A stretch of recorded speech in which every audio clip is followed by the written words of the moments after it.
Kasih karunia dan damai sejahtera Allah Bapa kita dan anaknya Tuhan Yesus Kristus menyertai saudara. Amin. Shalom, saudara-saudari yang terkasih di dalam nama Tuhan Yesus Kristus. Senang bisa menyapa saudara di tempat saudara berada hari ini, dalam dimensi yang berbeda tetapi dalam dunia yang sama. Sebagai insan yang diciptakan untuk Tuhan, sebelum kita melakukan rangkaian aktivitas kita pada hari ini, marilah kita mengawalinya dengan mendengarkan firman Tuhan. Shalom, selamat pagi. Renungan kita di pagi hari ini diambil dari 1 Korintus 13 ayat 8. Kasih tidak berkesudahan, nubuat akan berakhir, bahasa roh akan berhenti, pengetahuan akan lenyap. Demikianlah pembacaan ayat firman Tuhan.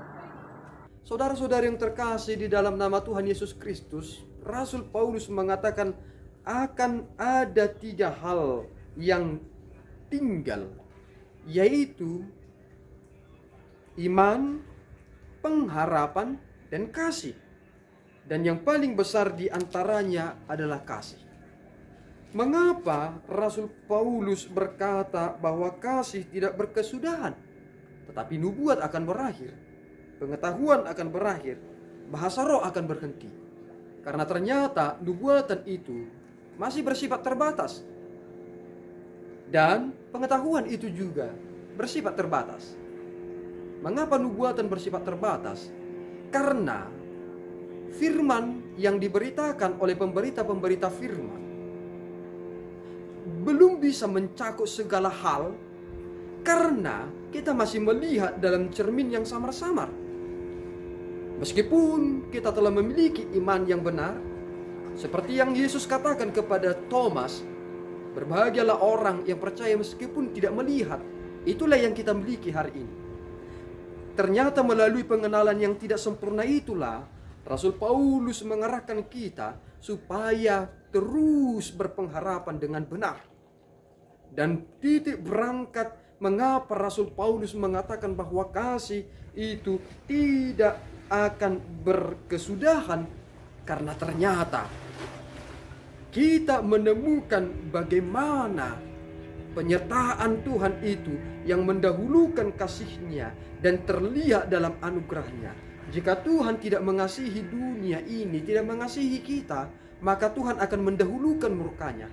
Tetapi kenyataannya Tuhan lebih dahulu mendahulukan kasihnya ketimbang murkanya dengan memberikan anugerahnya. Sehingga tepat dalam doa penutup itu, anugerah Tuhan kita Yesus Kristus, kasih setia Allah Bapa, dan persekutuan Roh Kudus. Mengapa anugerah Yesus Kristus menjadi di depan, bukan kasih Allah Bapa? Karena ternyata kita mengetahui kasih Allah Bapa dalam Yesus Kristus sebagai anugerah.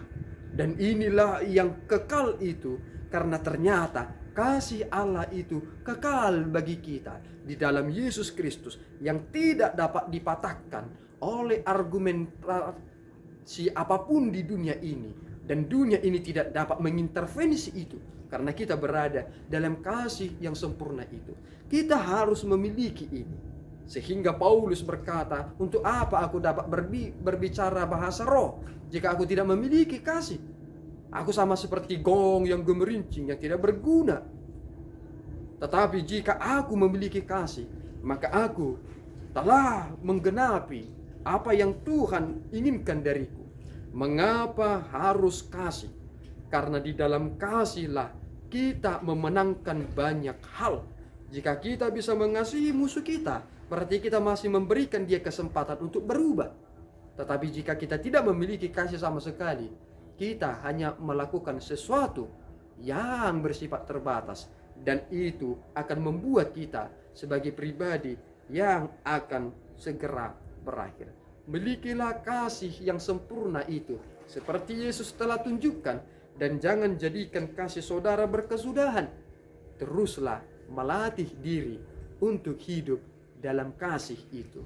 Tuhan memberkati, kita berdoa. Ya Allah Tuhan kami bersyukur atas kasih penyertaan Bapa yang telah memberikan anugerah yang sempurna di dalam Kristus, sehingga kami dapat mengetahui, mengenal, dan melihat betapa Engkau mengasihi kami dengan sempurna. Tuhan, kiranya Engkau berikan kami kasih yang daripada Bapa, sehingga kami dapat mencerminkan hidup kami sebagai orang-orang yang takluk dalam firman-Mu. Dimuliakan nama-Mu Bapa, dalam Yesus kami berdoa dan mengucap syukur. Anugerah Tuhan kita Yesus Kristus, kasih setia Allah Bapa, dan persekutuan Roh Kudus menyertai saudara. Amin. Tuhan Yesus memberkati.